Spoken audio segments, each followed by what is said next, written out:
बहुत अच्छे अच्छे अनवा इकसाम के खाने वो खाता है, कभी 5 स्टार में, कभी डाइनर, बड़ी अच्छी जगहों पे खाना, हर तरह से आसूदगी है, हर तरह से उसके पास दुनिया की अच्छी चीज है, तो शायद यही बरकत है। मेरे अजीजों, याद रखें कि दुनिया का मटीरियल दुनिया से जब आप लेते हैं, दुनिया के वसीला से, तो फिर वो बरकत नहीं है। मेरे अजीजों याद रखें, अगर गाड़ी, कोठी, कार, बंगला ही बरकत है, तो फिर हम आज अपनी जिंदगी में देखते हैं, आप अपने गिरदोनवा में नजर दौड़ाएं, ये बरकत, कोठी, कार, कपड़े की, पैसे की बरकत जो है, फिर मसीहों से कई दफा हमें दूसरी कौमों में ज्यादा नजर आती है। दूसरी, अगर मेरे पास एक छोटी कार है, तो मुझे अपने हमसाया में बैठे हुए किसी जो मसीही नहीं है उसके पास उससे भी बड़ी लंबी बड़ी कार नजर आती है। अगर मेरे पास छोटा बैंक बैलेंस है, तो मुझे साथ में रहते हुए किसी और दूसरे धर्म के इंसान के पास बहुत बड़ा बैंक बैलेंस नजर आता है। अगर मेरे पास छोटी जॉब है, तो मुझे दूसरी दुनिया में नजर दौड़ाते हुए बहुत से और गैर कौमों में बहुत बड़े बड़े की पोस्ट पे, बड़ी अच्छे अच्छे ओहदों पे लोग बैठे नजर आते हैं। तो मेरे अजीजों, फिर इस आयत का तर्जमा क्या निकलेगा कि मेरे से ज्यादा खुदा मेरे से ज्यादा मेरे खुदा ने उनको बरकत दी हुई है, जबकि वो खुदा की इबादत भी नहीं करते, जबकि वो इस खुदा की इबादत नहीं करते जो यीशु मसीह का बाप है, जबकि वो इस खुदा की इबादत नहीं करते जिसकी इबादत आप मेरे यीशु मसीह के थ्रू कर सकते हैं। वो जो राह है खुदा की इबादत करने के लिए, जाने के लिए भी राह मेरा यीशु है, और उस राह पर चलते हुए आप सिर्फ और सिर्फ सच्चाई से वाकिफ हो सकते हैं। और जब सच्चाई से आप वाकिफ होंगे, तभी आप हमेशा की जिंदगी पा सकते हैं। तो राह, हक और जिंदगी तो वो है जो उस वसीला के बगैर बाप के पास नहीं जा रहा, खुदा को बाप भी नहीं कह सकता, तो वो खुदा उसको ये सारी बरकतें नहीं देगा। सो मेरे अजीजों, इसका मतलब ये है कि कोठी, कार, बंगला, पैसा, रोटी बरकत नहीं है। ये तो आपको दूसरी कौमों में, दूसरे लोगों में भी नजर आएगी, और शायद हमसे ज्यादा, कई दफा मसीहों से बड़ी ज्यादा बरकत में वो फिर नजर आते हैं। सो इसका मतलब ये, इसको अगर गौर से हम देखें, तब वो तेरी रोटी और पानी पर बरकत देगा। मेरे अजीजों, लफ्ज काबिल गौर ये पर है, रोटी और पानी पर बरकत देगा। खुदा का कलाम ये नहीं कह रहा तब वो तेरी रोटी और पानी की बरकत देगा। अब समझ रहे मेरी बात? खुदा का कलाम, खुदा ये नहीं कह रहा कि तब वो तुझे रोटी और पानी की बरकत देगा। रोटी और पानी बरकत नहीं है, ये सब के लिए मेरे अजीजों। खुदा बहसियत खुदा खालिक सबका राज़िक है। ओके, खुदा ने जिसको भी खालिक किया है, दुनिया में तमाम चरिंद परिंद, हशरातुल अर्ज़, इंसान, वट-एवर, आसमानी परिंदे, हवा के परिंदे, समुद्र की मछलियां, जमीन के दश्ती जानवर, वट-एवर, इंसान, सब कुछ जो भी धरती पर आपको जान में जिंदगी में नजर आता है, खुदा ने इन सबको खालिक किया। और जिसको भी खुदा ने खालिक किया है, खुदा उसका राज़िक है। रोटी उसको पहुंचाना खुदा की जिम्मेदारी है। याद करें, अय्यूब की किताब में हम देखते हैं कि खुदा का कलाम कहता है कि खुदा जब पहाड़ी कौवों के बच्चे उससे फरियाद करते हैं, तो वो उन्हें भी रिज़्क देता है। खुदा परिंदों को भी रिज़्क देता है, खुदा इंसानों को भी रिज़्क देता है। खुदा तरफदारी किए बगैर तमाम नस्ल इंसानी को, खा वो किसी भी धर्म, किसी भी कौम, किसी भी कबीले से क्यों ना हो, खुदा ने सबको रिज़्क देना है। वो अपना सूरज नेको बद दोनों पर चमकाता है। उसकी जो फजल है, उसकी जो ग्रेस है, वो सबके लिए, उसका फजल सबके लिए, लेकिन मसीहों के लिए स्पेशल ग्रेस है। मेरे अजीजों, आमीन, हालेलुया। उसका फजल, उसका जो ग्रेस है, वो सबके लिए, लेकिन जो स्पेशल ग्रेस है, जो ऑसम ग्रेस है, वो सिर्फ और सिर्फ यीशु मसीह के द्वारा मसीहों पर है। सो राज़िक वो सबका है, जो रोटी पानी है वो सबको उसने देना है। लेकिन खुदा का प्रॉमिस यहां पर यह है कि जब हम खुदा की इबादत करेंगे, तब वो तेरी रोटी पानी पर बरकत देगा। मेरे अजीजों, रोटी पानी सबके पास है, सब खाते हैं, सबके पास रहने के लिए, खाने के लिए, पहनने के लिए है, इट्स ओके। लेकिन खुदा आपके रोटी पानी पर बरकत देगा, यानी उनकी रोटी और पानी पर बरकत नहीं है। रोटी और पानी की बरकत नहीं है, लेकिन रोटी और पानी पर खुदा की बरकत है। खुदा का दाना हाथ जब आपके रोटी पानी पर, आपके सोर्स ऑफ लाइफ पर, इस धरती पर रहती हुई तमाम चीजों की जिनकी आपको जरूरत है, खुदा उनका हाथ उन तमाम चीजों पर बढ़ा रहेगा। आमीन। फिर तेरे दाएं हाथ 1000, तेरे बाएं हाथ 10,000 गिरे मरे, आपको कोई नुकसान नहीं होने वाला। आपको दुनिया की जो इकोनॉमी है वो असरअंदाज आप पर नहीं हो सकती। आमीन। क्यों? क्योंकि आपका खुदा आपके हाथ रोटी पानी पर बढ़ा हुआ है। आपकी जो इस दुनिया में रहती हुई जो सोर्स ऑफ लाइफ है, चीजें हैं, जो मटीरियल है दुनिया का, जिनकी जरूरत है आपको मुझे, तो उन पर आपका खुदा आपके अपने दाने हाथ को बढ़ाया हुआ होगा। फिर क्या होगा? फिर आप देखते हैं कि आप बड़े से बड़े अमीर जो है, बड़े से बड़े बादशाह, शायद वो क्राइसिस में आ जाएं, लेकिन जो इनके अंदर क्राइस्ट है वो क्राइसिस में नहीं आते। आमीन। खुदा का दाना आता आपकी रोटी पानी पर बड़ा हुआ है। फिर बादशाह दुनिया की जो माजूलो कायम होती है, बादशाह के बच्चे भी भीख मांगते देखे। बुजुर्ग दाऊद क्या कहता है? बुजुर्ग दाऊद कहता है कि मैं जवान था, बूढ़ा हूं, मैंने बादशाहों के बच्चों को मुताज होते देखा है, लेकिन खुदा के तालिबों को, खुदा के बेटे बेटियों को, उन लोगों को जो खुदा की इबादत करते हैं, जिनके रोटी पानी पर बरकत है। खुदा की रोटी और पानी की बरकत नहीं है, रोटी और पानी पर बरकत है। खुदा का दाना हाथ उनके रोटी पानी पर बड़ा हुआ है, उनकी लाइफ के ऊपर मेरे खुदा का हाथ है, शेल्टर है, साहिबान है मेरा खुदा, जिनका मोहकम किला मेरा खुदावंद है, जिनका निजात का सींग मेरा खुदा है, जिनकी पनाह और कुव्वत मेरा खुदा है, मुस्तैद मददगार है मुसीबत में। उनकी रोटी और पानी, इस दुनिया के हालात उन पर असरअंदाज नहीं हो सकते। मेरे अजीजों, अगर खुदा ना खास्ता कुछ ऐसा एक्सीडेंट होता है तो आप देखें कि हो सकता है कि आपकी छोटी गाड़ी जो बच जाए और बहुत बड़ी जो मर्सिडीज, लैम्बोर्गिनी और लेक्सस वगैरह में बैठे इंसान शायद ना बचे, लेकिन क्योंकि खुदा का दाना हाथ आप पे पड़ा हुआ है, आपके रोटी पानी पर, आपके जान माल पाई पैसे पर खुदा की बरकत है, उसने आपको सिक्योर किया हुआ है। तो फिर क्या है कि दुनिया की इकोनॉमी आपके ऊपर असरअंदाज नहीं हो सकती।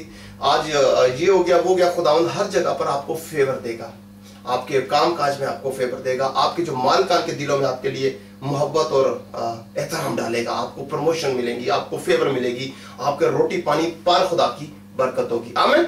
सो रोटी पानी की बरकत नहीं, रोटी पानी पर बरकत है। आमीन। फिर वो कहता है कि मैं तेरे बीच से बीमारी को दूर कर दूंगा। मेरे अजीजों, ये टॉपिक बड़ा सेंसिटिव है। आज दुख के साथ हम देखते हैं कि मसीह जिंदगियों में भी मुख्तलिफ तरह की बीमारियां, मुख्तलिफ तरह से लोग बीमारियों में घिरे हुए हैं, मुख्तलिफ तरह से दुख उठा रहे हैं, मुख्तलिफ तरह से परेशानियों में है। आज जब अगर इसको रियलिस्टिक उससे देखा जाए आप, तो हकीकत पसंद होकर, तो अगर आज आप चर्चिस में जाएं, आप कलीसियों में जाएं, मसीहियों की जिंदगी में देखें, तो तकरीबन हर दूसरा मसीह आपको किसी ना किसी बीमारी में नजर आएगा, किसी ना किसी बीमारी में।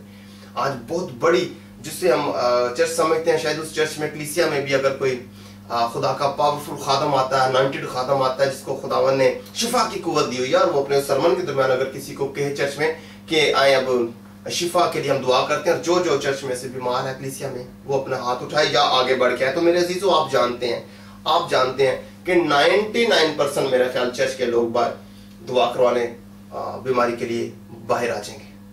ऑलमोस्ट पूरा चर्च बीमार होता है। सो मेरे अजीजों, बीमारी जो है वो डेविल से बिलोंग करती है, बीमारी जो है वो खुदा की तरफ से नहीं है।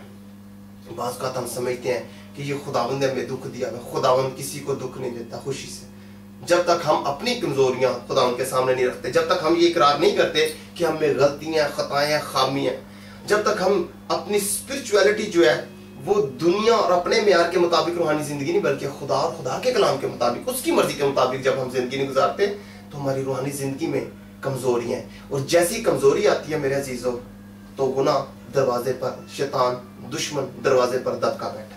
मेरे अजीजों, जब तक खुदा के पावरफुल हाथ आपके रोटी पानी, आपके जान माल पाई पे ना, आपकी जान को कोई बीमारी नहीं आ सकती, कोई वायरस बैक्टीरिया आपके जिस्म में नहीं घुस सकता। मेरे यीशु के लहू ने आपको प्रोटेक्ट किया हुआ है, मेरे खुदा के कादर हाथों ने आपको बरकत दी हुई है, बचाया हुआ है, सिक्योर किया हुआ है। आप मेरे खुदा में घुस गए हैं। आप अंदाजा लगाएं, इस चीज को सोचें। ज़बूर नवीस कहता है, कलाम मुकद्दस बार कई जगहों पर बार खुदा का कलाम ये हमारी सिक्योरिटी के ताल्लुक से, हमारी हिफाजत के ताल्लुक से, हमें बरकतों के हवाले से बात करता है। 7000 से ज्यादा जो बाइबल मुकद्दस के प्रोमिसेस हैं वो मेरे और आपके लिए हैं। आमीन।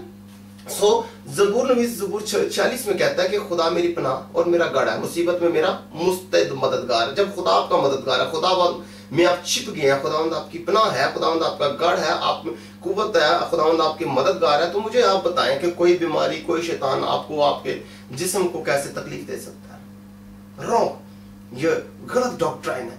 मेरे चीजों, बात का हम एडमिट ही नहीं करना चाहते कि हमसे कोई गलती हुई है। कलीसिया में लोगों के सामने हम एतराफ नहीं करना चाहते कि हम गलत हैं, हमें कई तरह की कमजोरियां, हम वो काम, वो बातें, वो जिंदगी जैसे खुदा चाहता है नहीं गुजार रहे, नहीं कर पा रहे, तो इसलिए शैतान को हमारी जिंदगी में बीमारी दाखिल करने का मौका मिला। तो हम लोगों के सामने बाज़ औक़ात, क्योंकि शायद हम चर्च लीडर होते हैं, शायद हम अपनी भरम रखने के लिए, रूहानी जिंदगी का लोगों में रास्तबाज बनने के लिए फकीयों और फरीसियों की तरह, ये 21 सदी के जो फरीसी यहाँ पर मौजूद है, मैं याद रखें मेरे अजीजों, ये फरीसियों का, फकीयों का और ये उस दौर के सारे सरदारों का एक जो सीड है, जनरेशन है, वो आज तक यहाँ पर चलती आ रही है। उस वक्त भी हैकलों में थे, आज भी हैकलों में आपको दुनिया में, जिंदगी में अपने इर्द गिर्द नजर आएंगे।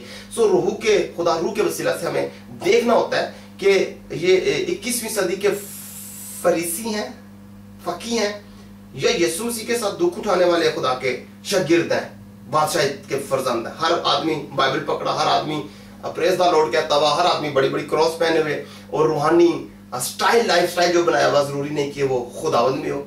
खुदावंद की बरकतें जब आप उसकी जिंदगी में देखते हैं, देखें, आपको किसी को देखने के लिए उसकी लाइफ स्टाइल देखना है, उसका तर्ज जिंदगी क्या है, उसका लाइफ स्टाइल क्या है, उसका फैमिली में लोगों के साथ क्या है, उसका रिश्तेदारों में लोगों के साथ मिलना उठना कैसा है, क्या उसके लोग, उसके रिश्तेदार, उसके बहन भाई, उसके अजीजों कारब, उसके साथ इर्द गिर्द के रहने वाले पड़ोसी जो है वो उससे खुश हैं, क्या वो उसे खुदा का बंदा जानते हैं, क्या उनकी जिंदगी से उसकी किसी को दुख तो नहीं है, अपने बच्चों को उसने अच्छा खुदा के कलाम के मुताबिक तरबियत दी हुई है, उसके बच्चे खुदा के खौफ में हैं, उसके ताबे हैं, उनके घर में दुआ जिंदगी है, खुदावंद काम और करता है उनकी जिंदगी में, खुदा का दाना हाथ उनके रोटी पानी पर बड़ा हुआ है, किसी तरह से कोई बीमारी तो नहीं है, लानत तो नहीं है, नापाकी तो नहीं है, नजासत तो नहीं है, कुदरत तो नहीं है, इस तरह की हसद तो नहीं है, झगड़े तो नहीं है, एंकर तो नहीं है, बुगस तो नहीं है, नशे तो नहीं है, नापाकी तो नहीं है, डिसोबीडिएंट तो नहीं है खुदा के। खुदा उनकी जिंदगी में घर में नजर भी आ रहा है कि नहीं मेरे चीजों, तो फिर खुदा वो आपकी हेल्प करेगा। तो जो बीमारी है वो डेविल की तरफ से है मेरे चीजों। हमारा खुदा जो है वो शिफा देता है, बीमारी नहीं। बिल्कुल सिंपल बात है। आप और मैं, हमारा ज़हन ये तस्लीम करने के लिए तैयार ही नहीं है, ये बात हमारे अंदर उतरती नहीं है कि हमारा खुदा हमें बीमारियां देगा। मेरे अजीजों, खुदा बाप है और वो मुझसे और आपसे, हमारे दुनियावी माँ बाप जो है उनसे कहीं ज्यादा प्यार करता है। तो जब बाइबल मुकद्दस कहती है, मेरे शाफी ने, आपके यीशु मसीह ने खुद कहा कि अगर आप बुरे होकर अपने बच्चों को अच्छी चीजें देना जानते हैं, यानी अगर हमारा बच्चा मछली मांगता है तो हम सांप नहीं देते, रोटी मांगता है तो पत्थर नहीं देते। तो जब हम बुरे होकर अपने बच्चों को अच्छी से अच्छी चीजें देना जानते हैं और चाहते हैं, तो हमारा आसमानी बाप हमें बीमारियां कैसे देगा? हमारे मांगने पर खुदा रूह क्यों ना देगा, जो हमारा हेल्पर है, जो जिसके बगैर हम जिंदा ही नहीं रह सकते। खुदा रूह के बगैर आज भी इंसान अदन में पड़े हुए आदम के मिट्टी के बुत की तरह है, जिसमें जिंदगी नहीं है, जिसके अंदर खुदा का रूह नहीं है, यीशु का रूह नहीं है, वो यीशु का नहीं है। जो बाइबल मुकद्दस फरमाती है मेरे चीजों, हमें खुदा रूह की तड़प तलब होनी चाहिए, मांगना है, रोना है, कराना है कि खुदावंद हमें तेरे पाक रूह से भर। उससे पहले अपने जिंदगी को हमें खुदा के कलाम के मुताबिक करना, ताकि वो हमारे रोटी और पानी पर बरकत है। जब हम खुदा की इबादत करेंगे, खुदावंद में रहेंगे, सिर्फ चर्च जाने वाले मसीही नहीं बल्कि खुदावंद में रहने वाले मसीही होंगे। मेरे अजीजों, हमें चर्च जाने से अच्छा ये है कि चर्च बन जाए, हमारी जिंदगी चर्च हो। हम खुद टेंपल है खुदा का, हम खुदा का चर्च है। सो बिल्डिंग चर्च में जाने से हर रोज और अपनी एक जो रिलीजियस हैबिट है उसको पूरा करने से, एक आदत है हमारी मजहबी कि हम चर्च जाते हैं और फिर इससे हमारी रूह को शायद अपने तौर पे तस्कीन हम देते हैं, शायद हम अपने आप को सेटिस्फाइड करते हैं कि हम चर्च गोइंग है। लेकिन चर्च गोइंग आपको चर्च जाना नहीं शायद बचाएगा मेरे अजीजों। चर्च बनना खुदा की रिक्वायरमेंट है। हमें खुदा का चर्च, घर, हैकल बनना है, जाना नहीं है कहीं। आमीन। फिर ये चर्च जाएगी फील्ड में और लोगों को यीशु मसीह की निजात बांटेगी। फिर ये चर्च जो है बहुत से चर्च बनाएगा। ये अपोस्टोलिक वर्क है, ये रसूली खिदमत है। क्या कि चर्च बनाना। कैसे? बिल्डिंग नहीं, हम खुद चर्च बनेंगे पहले खुदा के रूह से, खुदा का रूह हमें आएगा, हम खुदा की अब चर्च हैकल है। फिर उसके बाद हम निकलेंगे और बहुत से लोगों को खुदा की हैकल और चर्च बनाएंगे। सो ये अपोस्टोलिक वर्क है, रसूली खिदमत है। आमीन। ये रूहानी खिदमत है। आमीन। सो बीमारी जो है वो मेरे अजीजों खुदा की तरफ से नहीं है, शैतान की तरफ से है। याद रखें कि अमाल में खुदा का कलाम फरमाता है कि खुदा यीशु मसीह गांव-गांव, देहात-देहात फिरता रहा और उन लोगों को जो इब्लीस के हाथों दुख उठा रहे थे, यानी बीमार थे, उन्हें शिफा देता रहा। सो बीमारियां, दुख उठाना जो वो शैतान की तरफ से होता है, शिफा देना खुदा की तरफ से है। खुदा हमें दुख में नहीं देखना चाहता, बीमारियों में नहीं देखना चाहता। बीमारी लानत है, बीमारी लानत है। जो खुदावन हमारी लानतों को लेकर सलीब पर बीमारियों को लिखा है। बाइबल मुकद्दस फरमाती है कि तेरे मार खाने से हमने शिफा पाई है। कोड़ों की मार से बदी दूर होती है, बीमारियां दूर होती हैं। 39 कोड़ों ने बीमारियां दूर की हमारे जिस्म से, रूह की कोड़ को खत्म किया। यीशु मसीह का जमीन पर आना 3 मकसद के लिए था मेरे अजीजों। मेरा यीशु मुझे और आपको ज़हनी आज़ादी देना चाहता है। सबसे बड़ी आज कैद जो है, असीरी जो है, वो हमारी ज़हनी है। आज लोग आपको यानी इससे वाला इस दुनिया में रहते हुए, इस मुआशरे में रहते हुए भी ज़हनी तौर पर वो आज भी कैद है और गारों में रहते हैं। सबसे बड़ी कैद दुनिया की जो, वो आपकी ज़हन की कैद है। खुदावंद हमें फ्रीडम देता है। याद करें कि खुदावंद यीशु मसीह की कलाम जिंदा कलाम फरमाता है कि जब यीशु मसीह मुर्दों में से जी उठे तो अपने शागिर्दों के ज़हन को खोला ताकि वो कलाम मुकद्दस को समझ सके। तो ज़हन